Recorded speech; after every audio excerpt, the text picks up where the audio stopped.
Because first question I'm going to ask to the group here, because it's always the question I ask before I get involved in something else in amateur radio, and that is, why digital? Why do we use digital as opposed to analog, FM, sideband, all those other things? What's our reason for using digital? Anybody got an answer to that? Why is it easier to transmit? Lower, I don't know, Yeah. The term that's used is it requires a lower to signal to noise ratio to accomplish the same task. It's the same reason you do CW versus sideband.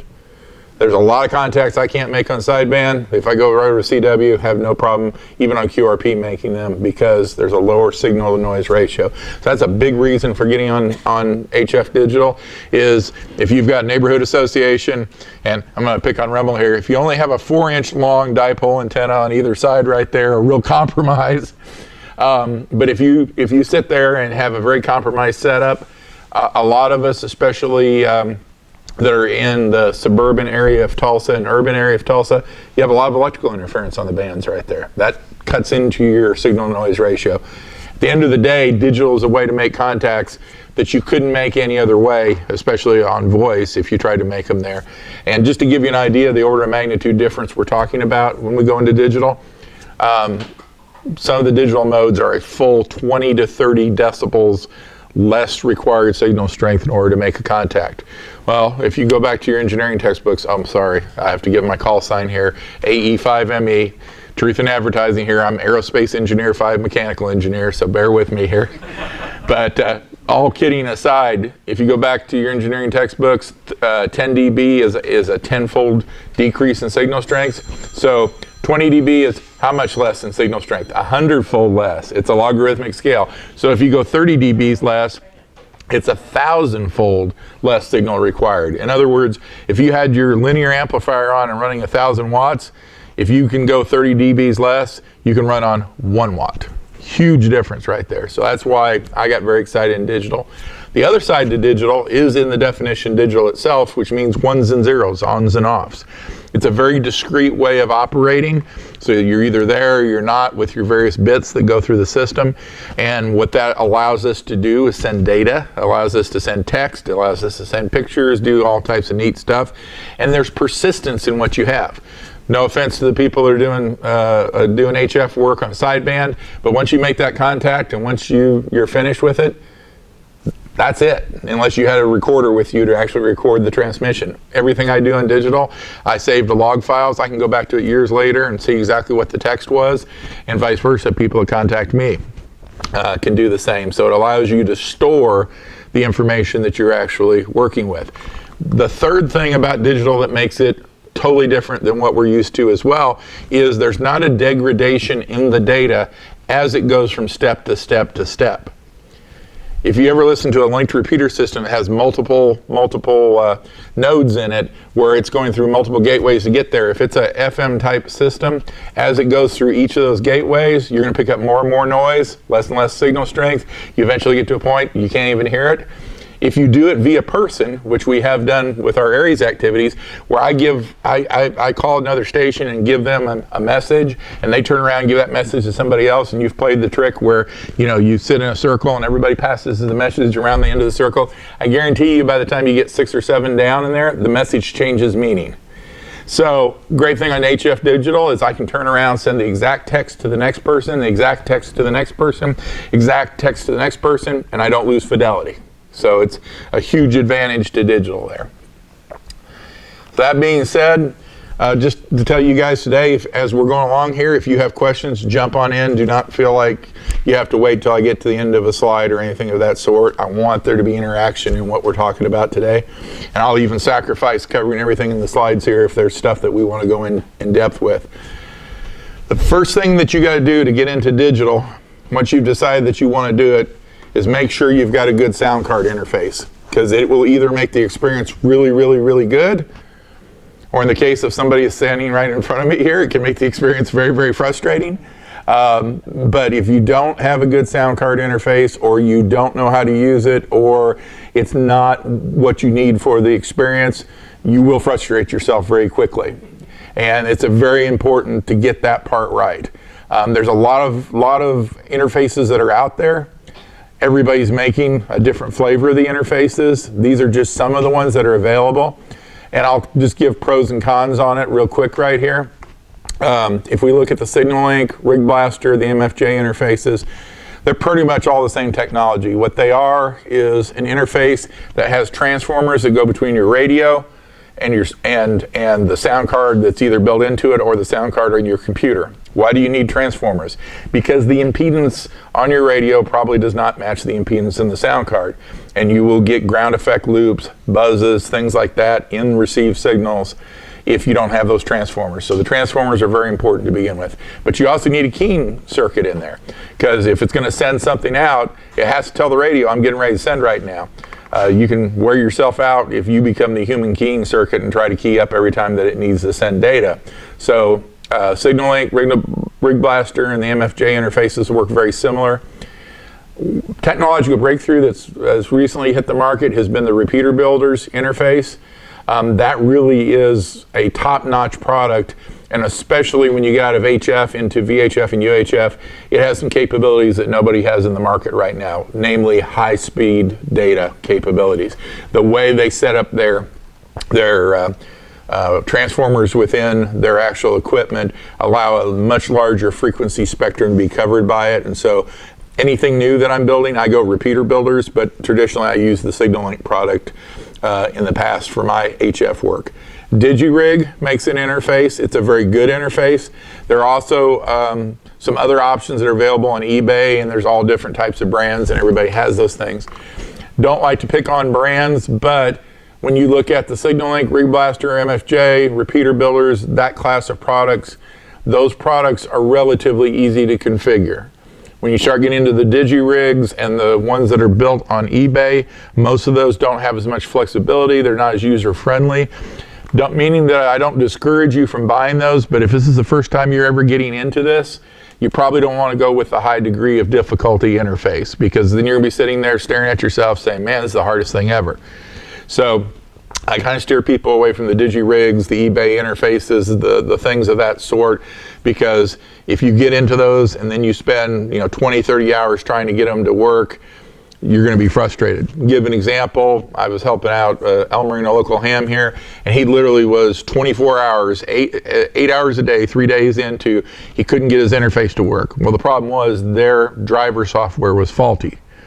They're an off-brand, they're not the top-notch, they don't go through all the testing that these other guys do, and they had a faulty driver. Well, he's driving himself nuts, and he's like, wow, this is the worst $19 I've ever spent in my life. And I said, well, you get what you pay for in the whole thing like that. The SignalLink will run about $100. Rig Blasters, depending upon what you go with, will be anywhere from $75 to $200. MFJ's in that same area. The Repeater Builder interface is right around about $100. Honestly speaking, that's kind of the range where you get the top-notch products in this whole thing. But if you want to save yourself time, that's the way to go there. If you really want to get over this step completely, and Mike showed it with his FT991 rig that he has there, most of the newer rigs have built-in interfaces. They have built-in keying circuits, and they have the built-in sound card interface built into the radios themselves. The downside to it is, especially Yaesu loves their menus, and literally you have to go through about 10 or 12 menus to get it configured correctly, and if you just get one thing wrong in those menus, you get nothing. So if you're going to go down that route, I strongly encourage watching the YouTube videos, or if all else fails, contact me, because I've gone through the Yaesu rigs, the ICOM rigs, the Kenwood rigs in terms of how to get that sound card interface to work. Yeah, go ahead. On the keying portion of it, is Vox an option? It is. It comes with pluses and minuses. The plus to Vox is it's very easy to set up. However, the downside to it is Vox has a squelch tail on the end of it. And depending upon how you set up your Vox, depending upon your rig and things involved there, if you do like a SignalLink, the SignalLink you can actually set the delay. And some of the cheaper audio interfaces, they do not have an adjustable delay on them. And if you use a Vox type circuit with them, what will happen is you'll be transmitting your data out. Okay, you're done. Well, Vox waits a little while before it just drops off. maybe the other station responds back to you immediately, and you clip their transmission coming to you. So it's one of those things on HF. It's not as huge, but when you get over into VHF, UHF, cycle times back and forth really count. And so I steer people away from Vox products. The other side is if you're using the Vox in the radio, we've had it happen during our digital nets. Somebody will set Vox in the radio for the digital net, which is great. But the problem is they have their microphone sitting over here and they start talking during the net, and all of a sudden Vox kicks up and you hear voice coming over, and they've just violated FCC rules because they're on the digital portion of the band right there type deal. So that's why I kind of key away from it, but it is an opportunity to get started if you wanted to get your feet wet to use Vox as a potential keying item. The other thing that these give, and I've got some various internet pages opened up here, so let me go over to Tigertronics. This is the Signal Link. This is kind of my personal favorite. If you notice in the front end, it's got a transmit pot, a receive pot, and it's got a delay pot. Very configurable. And by the way, they sell all of the cables that go from that to all the different major manufacturers of radios. So, and they even have a plug and play to set the jumpers and everything else. They are very, very user friendly. And so, but the great thing about it is I can set my transmit, I can adjust what my deviation is, I can adjust my receive, get it exactly where it needs to be. Some other interfaces don't have that as easy as that. Some of them you got to go into Windows and set your gain within Windows, things of that sort. Some of them just make it much more difficult. That delay on the outside there, the Signal Link is a Vox type setup. It waits for something to come across that is sound, and that's what keys it up. But you can set that delay to either be very immediate, or you can set it, crank it all the way to the right and have it like go 5 seconds after you transmit. It's just your choice. But the point is, it's a very configurable product, a real joy to work with. Everybody has real good experience with them straight out of the box. West Mountain, go ahead. I'm a little confused about digital and software-defined radio. Okay. Difference is software-defined radio is the way that you're decoding the signals that are coming on in, and it can be sideband, whatever, on the whole thing. Digital is the way I'm modulating what I'm sending out, and it's primarily text-based with some images and other things mixed into it. There is also digital voice, and that's kind of a zinger I've left for the end of the presentation here. So West Mountain, they make their various products, and you'll see that they've got the Rig Blasters down here. A little bit bigger product, and truth be told, more configurable than a Signal Link, but you also pay for that configurability. But they make it really, really good. Make a very, very solid product that works very nicely. Go ahead. Would you recommend going with something like that, even with, like, say, the Yaesu that has it built in? No, I would go with the built-in on the Yaesu itself right there, just because once you get it configured correctly, it's pretty straightforward and easy to work with there. There are some people that have, with the built-in, have gone that route and got it working, and they're like, oh yeah, I got it working, that's great, what have you. Usually within about a year or so, they switch over to doing it internally to the radio, and now they have a sound card interface they'll never use again. So I would really suggest, if you can use the built-in interfaces to your radios, use them. And I'm talking strictly HF based. Now, if you're over on the VHF, UHF side of digital, then most of those radios don't have the ability to do wide bandwidths, high data rate transfers. And if that's something you want to do, then you're going to have to go with one of these interfaces to go into the radio, because their sound card technology is not built for the high speed data. And so that's a totally different issue. But if you're just strictly talking HF, use the stuff that's built into it. It's really built to do this type of stuff, and it's pretty configurable. So go ahead, If Dale. you use the built-in, you have the addition of possible rig control as well. Yes. So like if you change frequency on FL Digi or WSJTX, it'll tune the radio to the right band. for the Yes. frequency. Yeah, you're going to want to use all the rig control, everything that automates the process as much as possible. This is the DRA. This is made by Repeater Builders. It's an excellent, excellent interface. And you can get the cables that go with it and interface it into different HF rigs, etc. There is the DigiRig. It is an excellent, excellent product. And if they actually show, yeah, this is what it looks like. They have done a really good job of coming up with, yeah, did you like that? Did you like that right there? Troubleshooting digital modes? Yeah. That's how I feel. Yeah, yeah. This is what happens if you buy a DigiRig, is what they're saying. No, actually, I'm just kidding right there. But you know, that honestly is where you can get very, very, very, very, very confused and trying to figure out what you're doing right there. So I encourage people to buy from the major brands there. The DigiRig, like I said, is a very good product, but if you don't know all your ins and outs of gain settings and things like that, it can get very confusing quickly. And it's also, quite honestly, their organization, being not one of the main tier producers of this, have had quality problems. They have shipped out batches of parts that just didn't work and things of that sort. So you know, there's nothing more frustrating than you buy the product, you do everything according to the manual, it still doesn't work.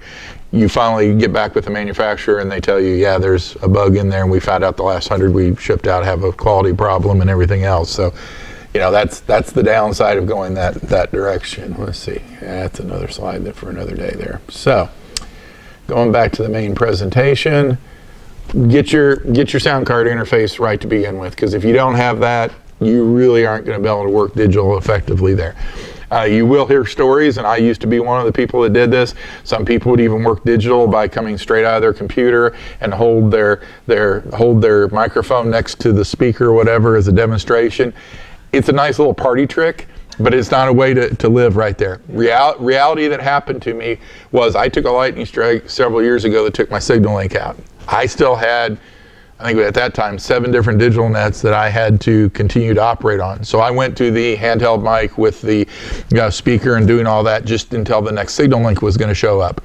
I counted it, and I was over 400 or 500 key downs on that microphone, and my thumb was just like, I don't like this. So the reality is that's not the way you're going to operate if you really want to do it day to day. But like I said, it's a nice little party trick to show people that these things can be done that way, but it's not the option you want to do when you're in real operation. Audio setup is very, very important. And the biggest issue, the biggest one we run into over and over again is overdriving. And it's not just a problem from a sense that says you're not going to make the contact. It's a problem from the sense that you're going to interfere with other stations that are trying to make the contact. And we had, for example, a few weeks ago, a station on PSK 31 on 14070, and every time they keyed down, they put sidebands out that were way out of the bandwidth of the PSK 31, and were bumping into Olivia stations on one side and some other digital stations on the other side, just absolutely destroying the band, and they had no idea that they had a problem. So, you know, this is just a quick list of what you need to do. Set your radio to full power RF. There are some people who suggest turn your power level down and try to adjust this way and everything else. Almost always ends badly because people turn their RF power down, but they drive harder with their audio and they start clipping and having other issues. Sound volume control should be set to a minimum until you know what you're doing. Turn your ALC meter on the radio, and kind of like what Mike said a little bit earlier, adjust your drive so or I think it may have even been Remel, adjust your drive that the ALC is just barely showing. You want to be right, or actually, you go ahead. Well, I've done a lot of research this way for everybody's benefit. Can you explain the role of ALC in digital communication? Yeah. I mean, you are explaining. Yeah, the role in ALC is that is determining how much you saturate your audio level within the transmitted signal.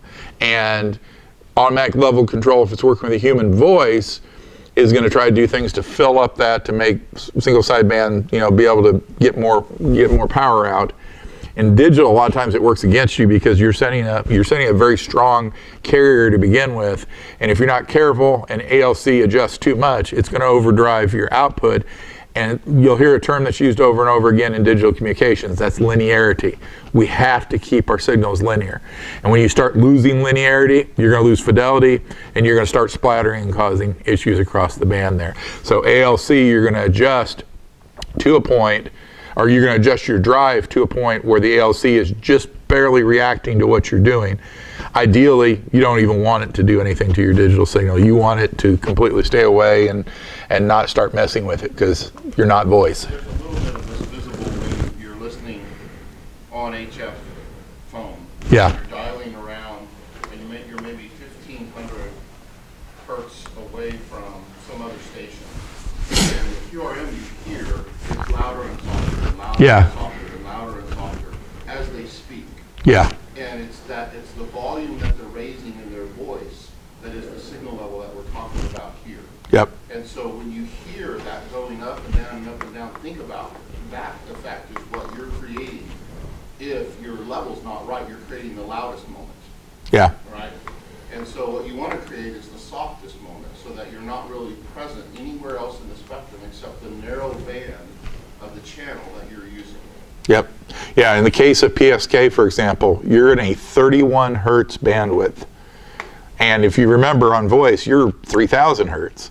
So you are literally 100-fold less in your bandwidth. So everything you do can affect everybody else that much more. Because with PSK 31 during field day, if you went up to 14070, I counted at one time 10 or 12 different places that people are operating at. If you really want to make everybody in the North American continent hate you, key up on voice and just hit that whole 3,000 hertz right there and blow everybody out.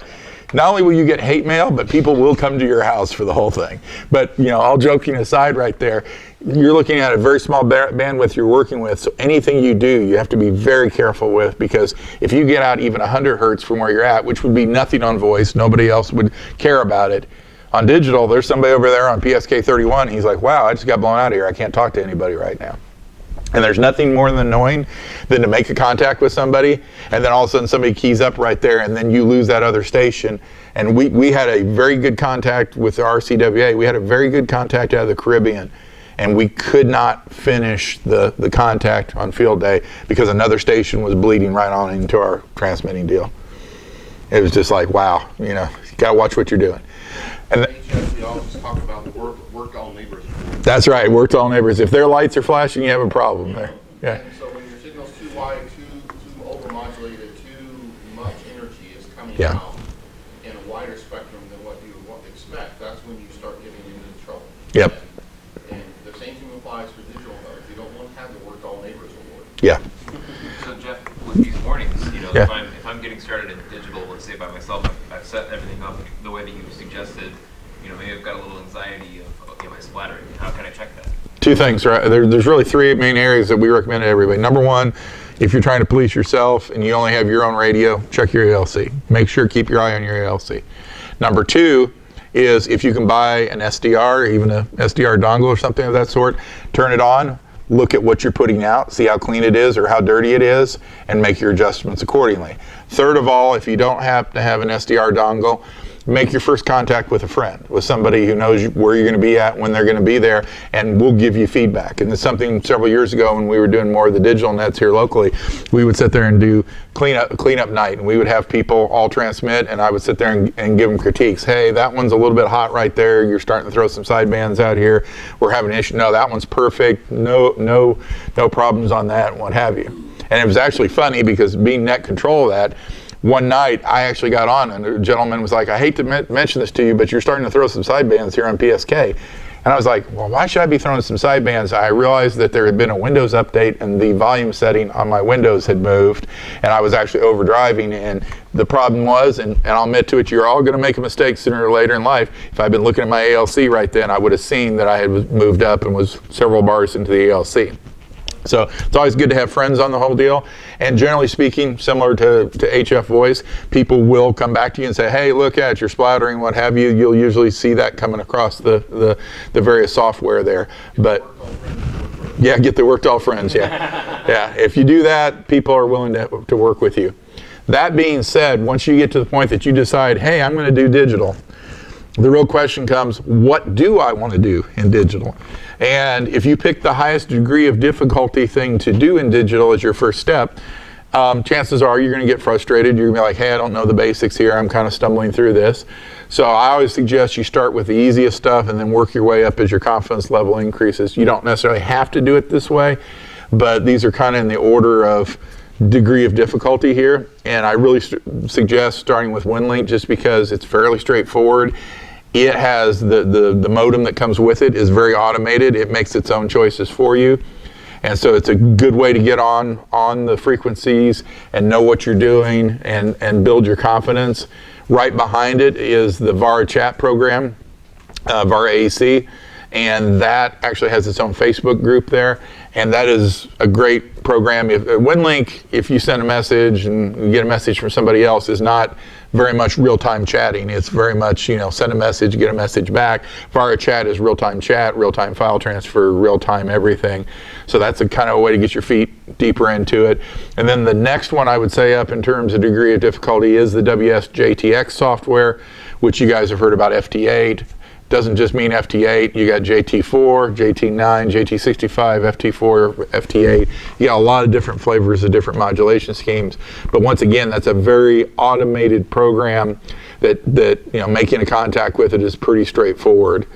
If you really want to get into something that has been called the Swiss Army knife of digital, that is FLDigi. Lots of different modes, lots of different add-on programs to it. You can send messages, you can send bulletins, you can control your rig with it. It's a very, very powerful program, but even people that have worked with it for 4 or 5 years probably haven't used more than 50% of the features that are in it. It is that in-depth. So it's one of those deals, once you get involved with it, certainly you'll learn more and more, but it's kind of hard to jump off into that as your first step. And I would say if you're all for it, jump into it and give it a shot. But if you're struggling with it, you might want to go back to WinLink or VARChat, kind of start in the shallower end of the pool and then work your way up to FLDigi. I think the hard part of this is really figuring out what kind of equipment you need to attach to your radio from your computer system. Yeah. And getting that set up correctly on various types of computer systems.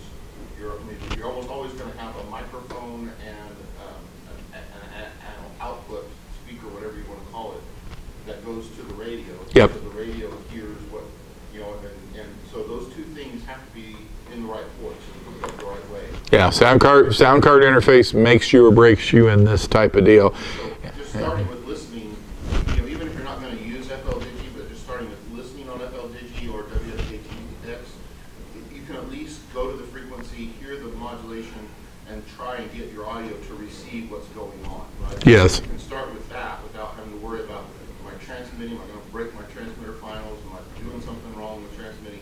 Just start listening. Yeah. Any of those would be the first step. Yeah, FLDigi is a great monitoring program to see what's going on in the bands and find out what people are doing and things of that sort. And there's times that I'll just turn to FLDigi and just monitor, see what type of contacts are being made. I've discovered many nets that I didn't know anything about until they popped up with FLDigi, and all of a sudden, oh wow, these guys are talking back and forth.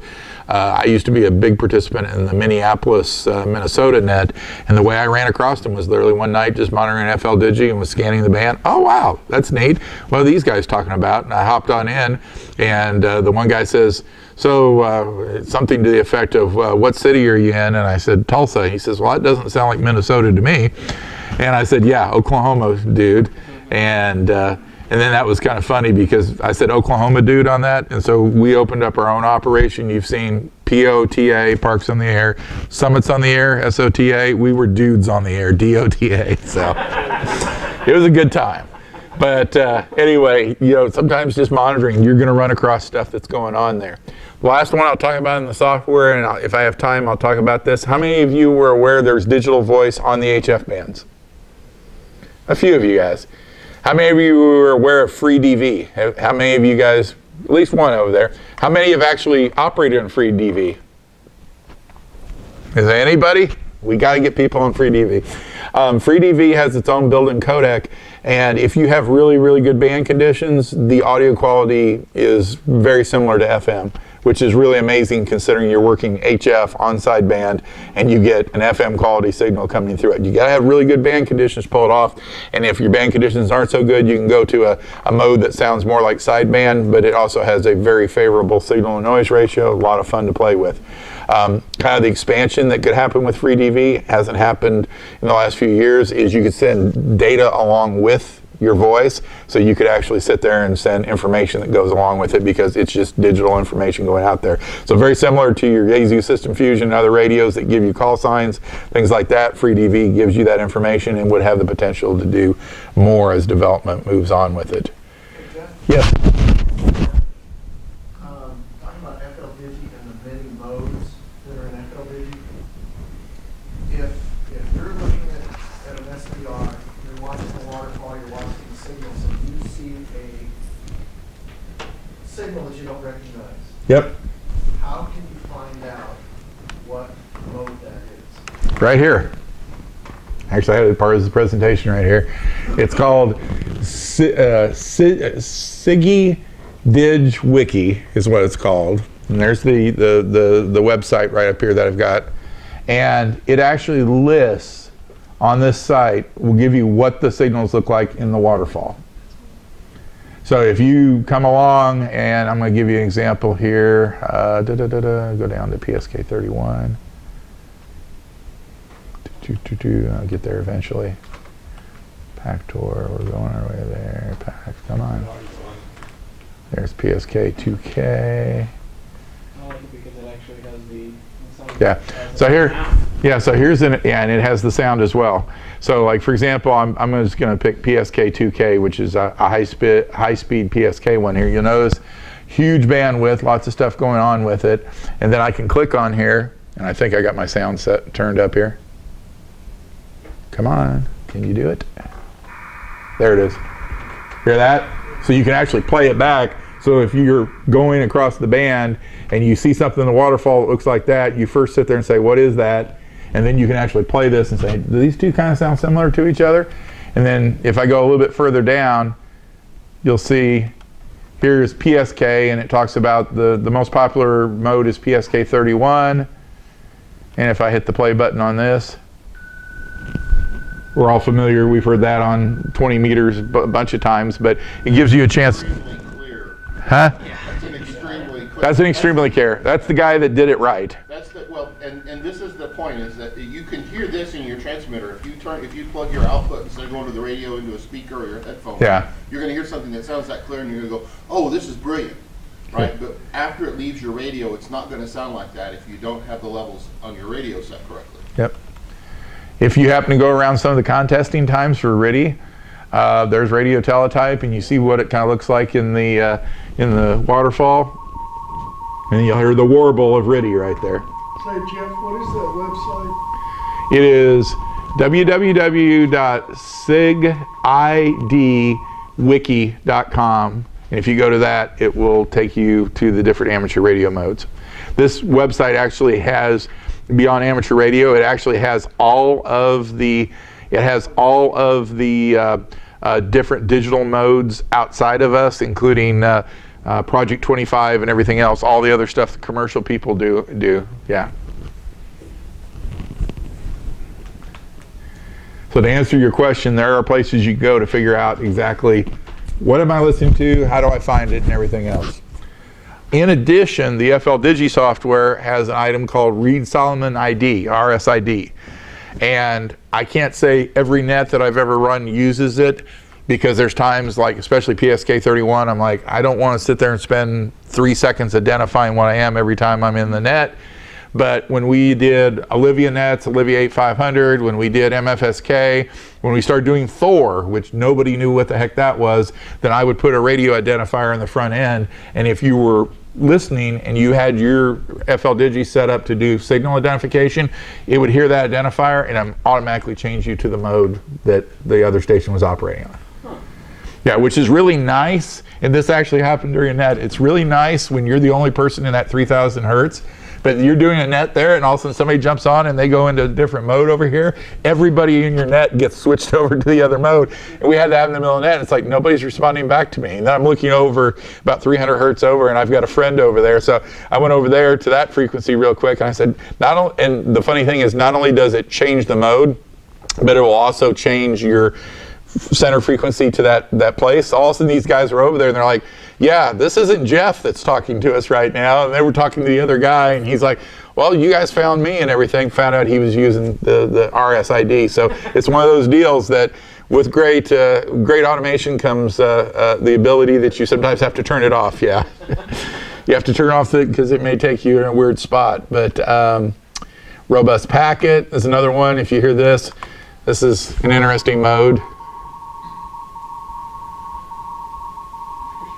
Yeah.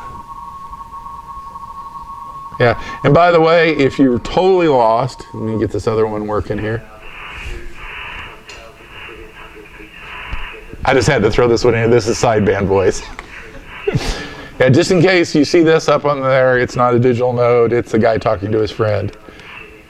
Slow scan TV.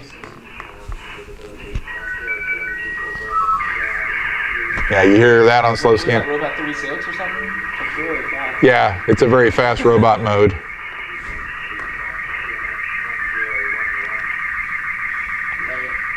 Yeah, we'll turn that one off. I have an app I can literally do. Yeah. Throb, that's another mode right there, which was really bad when I actually set it at home one day. I was running in a Throb mode, and my wife was like, hey, your daughter's sitting right here. Shut up about this. I was like, no, it stands for things right here. And so I had to, but if you ever listen to Throb, you understand why it was called this. It's just kind of wah, wah, wah. And then you hear another tone kick up with it. It's like a thriller movie. Yeah. Sounds awesome. Yeah. By the way, if you're interested in VARA HF, what's it sound like? There's the other station responding back.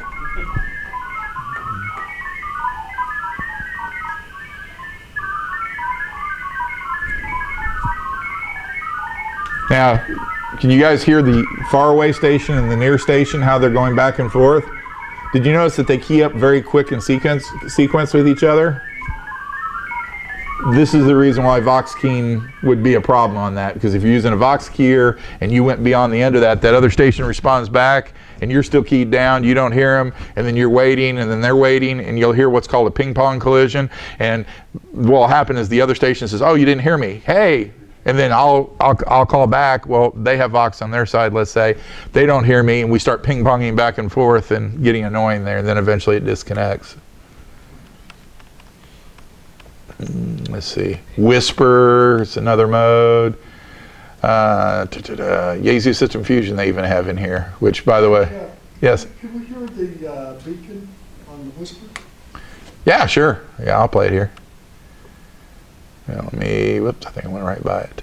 Yeah, let me slip back up here. There's Whisper. Yep.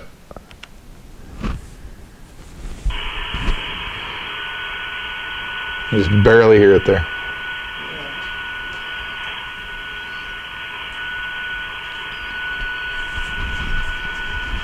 So that's what somebody transmits to see where their signal is reaching. Exactly. Where do they see the results of? There is a worldwide database that reports that. In fact, it's called PSK Reporter. And as stations hear Whisper, PSK 31, Olivia, any of those different modes, they report back to a central server called PSK Reporter. And you can actually pull it up and see the Whisper results right there from around the world. You'll notice something on this, and this is me jumping around a little bit here, but this is an MFSK mode. Does anybody know what MFSK stands for? Multiple frequency shift key.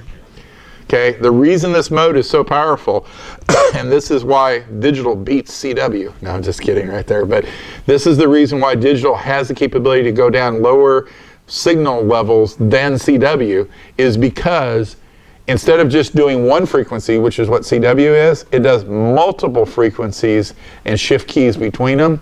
So by doing so, you actually have the ability to go to a lower signal level and still send data. It's kind of like CW on steroids. Instead of having a single key with a single frequency, you now can have multiple keys that are all going at once. And in fact, the first generation MFSK systems were multiple keys set at frequencies, and the people there would actually hit the keys themselves to do the frequency shift keying.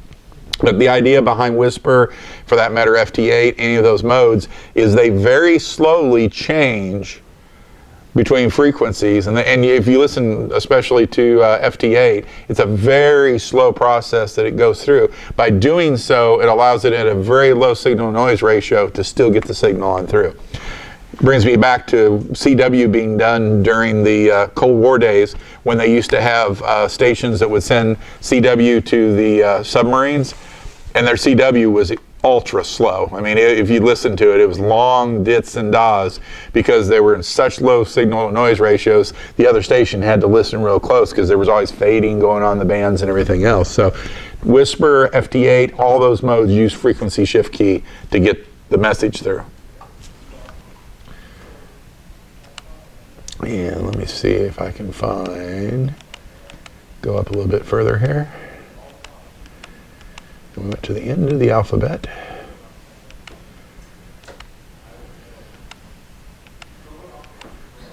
Oops. Let me see if I can find FT8.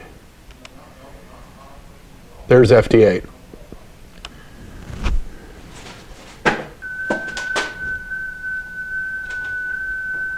Hear how it's just slowly changing the frequency and going through this?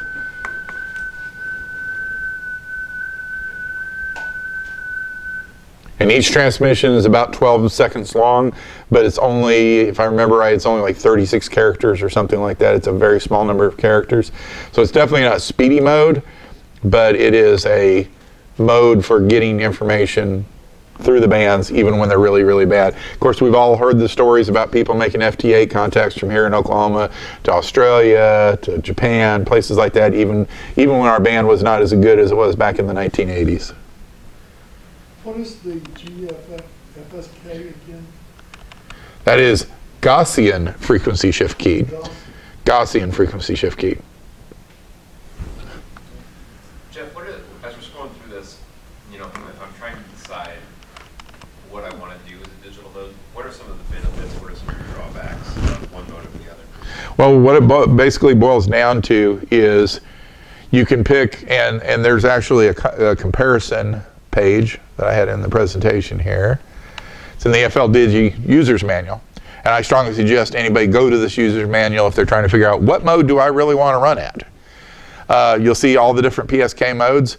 Well, what it'll tell you is PSK 31 only runs at 31.25 baud, which is 50 words a minute. Well, most of us can't type faster than that, so that's cool. But if I was sending a file transfer, oh geez, 50 words a minute, this thing's gonna take forever to go through.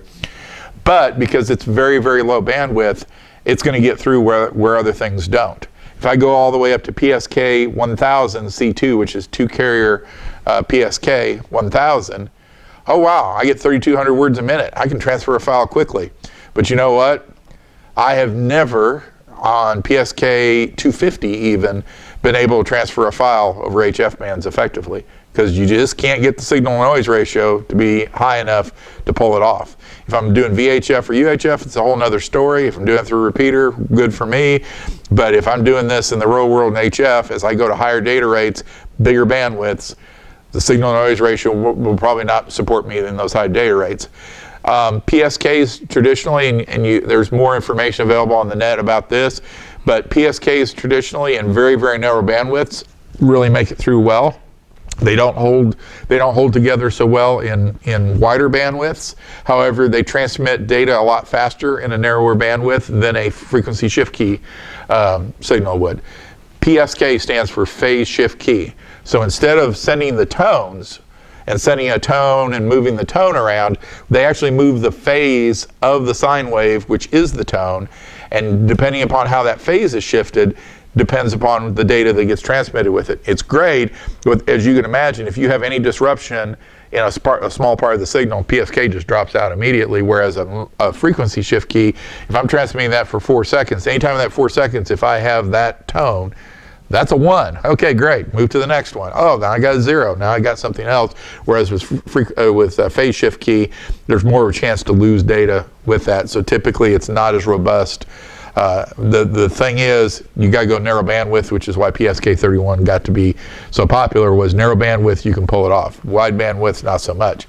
There is QPSK, which is actually quadrature phase shift key, which actually uses 4 points on the actual sinusoidal wave. Once again, you can get some really fast data rates, but the downside to it is it's not very tolerant to any type of noise. There's PSK FEC. One of the things you'll hear me talk about in the presentation today is forward error correction. When we're sending things, forward error correction for a human being is repeating over the message several times. And we do this sometimes during Aries events. We will repeat the message several times. So in case I fade out during that time, you get enough of it to put it together. Well, forward error correction for the computer is embedding that in the data stream that I'm sending out. So the idea is even if there's a phase, a loss, a fade or a loss in the transmission, you can still put together enough of the message to get it back on your side. So forward error correction is huge. There's PSK-R, which is robust. It's actually forward error corrected PSK. We use this quite a bit on VHF and UHF when we were doing the nets back about 3 or 4 years ago, and it's great. You can literally have somebody key up in the middle of the transmission, and you'll still pull enough data through there that you won't have a problem. So it's then we have 8 PSK, because you can't call it octo PSK. Don't know why, but they have 8 PSK, which is 8 points on the sinusoidal wave. And this thing is so touchy that literally if you have the wind blow your antenna as you're transmitting it, it will throw you off and you'll lose characters in the whole thing. So it's a very, very touchy mode. But once again, if I have a perfect signal, it'd be great to send through, kilobytes worth of data. But on the other hand, if I'm sitting in a situation where I have less than ideal conditions, I have to, nothing's perfect. Contestia was intended for contest. It's a multiple frequency shift key mode. Domino EX, multiple frequency shift key mode. MFSK, multiple frequency shift key mode, and you'll see some of them have very similar capabilities, like MFSK4 and Domino EX4 have exactly the same baud rate. The difference is Domino EX has a little bit more error correction built into it. But then there's FSQ, frequency shift key, but it's very, very, very, very low bandwidth, 2 hertz for Pete's sake. 2 hertz is hardly anything. IFKP, which is another variation on this. MT63, which was a great idea, but really has never taken off, and that was multiple PSK transmissions. So if you look at this, there's actually 64 carriers of 2 PSK, which is just 2 phase shift. And the idea behind it was if we make all the PSKs really, really, really narrow bandwidth, and then we put them all together and put a lot of forward error correction on the top of them, they'll work great in the wide bandwidths. But the reality is, when you look at this, and you'll see why it never took off, MT63 2000, it takes up 2,000 hertz worth of bandwidth. So it's taking up 2/3 of a voice signal, and by the way, you get 200 words per minute out of it. Which on some of the other modes, if I took up 2,000, like if I go back to the MFSK, if I run MFSK at 128, which is a lot less than 2,000, I'm already at 480 words a minute. So would I do the multiple MT63? Probably not. I do MFSK before I would do MT63. Personal preference. But the great thing is you have all that flexibility built in the software. You can test it and play around with it. Olivia, the reason it took off as a tremendous mode was it was MFSK just like everything else, but it has an incredible amount of forward error correction in it. And you'll actually see over here, they give signal noise ratios that it can operate at. Those are relative to voice. So like, for example, Olivia 8250 can go 14 dBs lower than regular voice communications. Yeah. If I'm looking at this as a person new to digital, and I just want to make contacts, right? Yep. With the largest community. Yep. What am I doing? I would say is PSK31 by a long shot. PSK31 is the most popular mode that everybody gets into. So I would say if you were going to make your first contacts, go PSK31. The second most popular, and it's kind of a cult following, is the Olivia group. And the neat thing that you'll have happen with that is you'll be making contacts literally worldwide on it, because it's just a really kick mode for doing that type of stuff. And people will hang out there just to try to make their long contacts. RTTY is popular, but it's one of those things, it's kind of a cult following from the people that used to do RTTY way back in the day. A lot of new people don't get into it because it really doesn't give you any advantages over PSK31 and things of that sort. Then we have Thor, Throb, and all that type of stuff. But once again, you can this gives you an idea of data rates. This gives you an idea in some cases of signal noise ratios that they can operate, like FSQ and things like that. You can get a good feel here of what modes you want to try. And then, like I said, if you're just looking for the most popular, PSK31 would be a good place to start. In fact, the watering hole to go to is 14070. That's the place that everybody hangs out, and just everybody does PSK on that frequency. So it's a good place to go to. Yeah, go ahead. I want to run something real quick, Jeff. So, like, you can, if you're new to HF and you're thinking, okay, we've learned a lot today. What do I want to do? I'm interested in digital. What kind of antenna do I need? Well, you just said 14.070, so we're looking at 20 meters. We got 20 meter. Start to piece together what you're going to need for your shack. Just Yep. to thread this all together for something. Absolutely. So let's go back to the presentation talking about software, and these I'm going to cover just shotgun style through.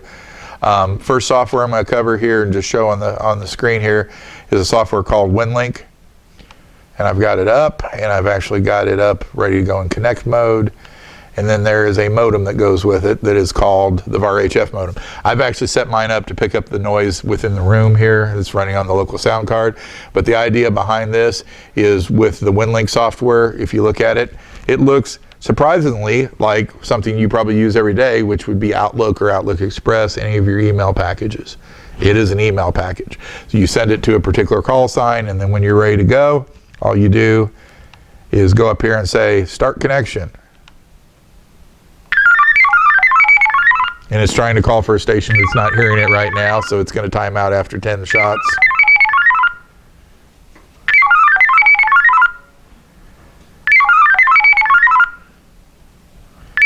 I'm actually stop it a little bit early.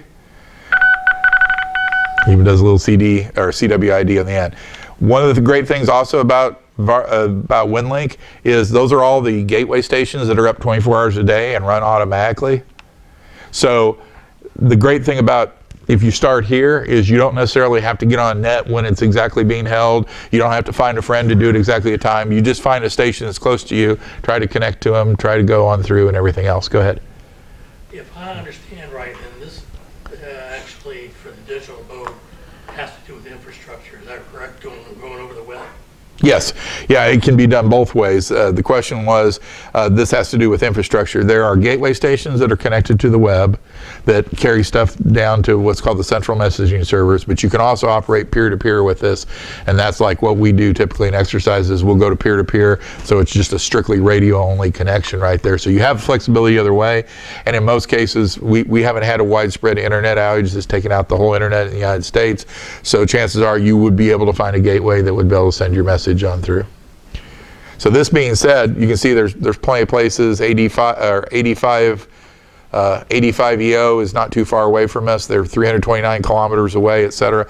The point to this is you can make connections and start playing in digital without having to have a friend set up to do the whole thing. So that's why I recommend it as kind of the first step is ping your local gateway, get connected to it, send stuff back and forth, see the modem doing what it's doing, make sure that your sound card interface is set up right, you know, kind of get your tires on the car, so to speak, there before you start driving the Indy 500. So that's the first thing that you would do is probably go into the WinLink software here. We'll go out of the channel selector. And like I said, everything that it does is sending messages. In fact, these were messages that were sent during the last set that we had in Tulsa, because I actually used this laptop to do all that work. So, you know, WinLink Express, very good, easy way to get started. VARA is what goes along with it, get you going there. And then I said, well, after that, what's the next thing that you would do? Let me see if I've got it up on here. Yeah, I got VARA AC. And now that I've got, I've got WinLink turned off on there. We'll give it a second to open up the software. And you'll see actually in the directory I installed in it has PSK Reporter, which is the software I was telling you about that reports to the internet. So if you're running any of these software, they talk back to PSK Reporter and say which contacts are being made. Question, WSG JTX has it built in? Yes, they do. WSG JTX has it as well. So with digital mode, you can talk with your voice, but it just digitizes the transmission is all it does? If you went to FreeDV, it would. But in this case, everything we've shown so far is strictly text-based. It's typing stuff, sending it to another person. So there is no voice involved with these. So it's mostly text? Yeah. Yep, there it finally came. So now it says, hey, you have to change your frequency manually because you're not connected to your rig. Okay, I will. So that pops up. And you'll see I've got this big screen up here, and they will give me a data stream of what's coming from other stations. I can type in messages to them. I can give commands to the VARA TNC. It tells you who you're in contact with. It's a very nice little chat room. If you're used to the chat rooms on the internet, this works just like the chat rooms on the internet, except it's totally radio based. Fairly straightforward, and the modem it uses, of course, is our wonderful VARA HF, so it's very, very similar, very, very straightforward. It's a nice setup to have right there. So that's VARA AC.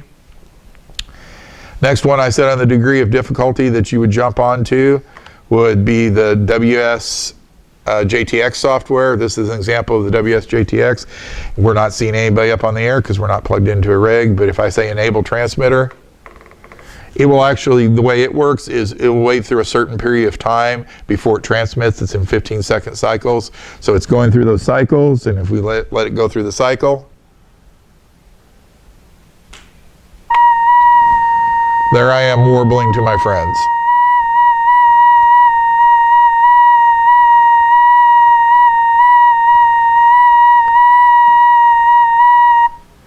After it did that, it's now going to wait for the next 15 seconds for other stations to come back to me with that similar warbling and then make a contact, and you'll see it go through a whole bunch of standard messages. Fairly automated, fairly straightforward, not a lot of degree of difficulty getting into the software. And the neat thing is you'll be making contacts with people literally worldwide depending upon which band that you select on. Next software, FLDigi.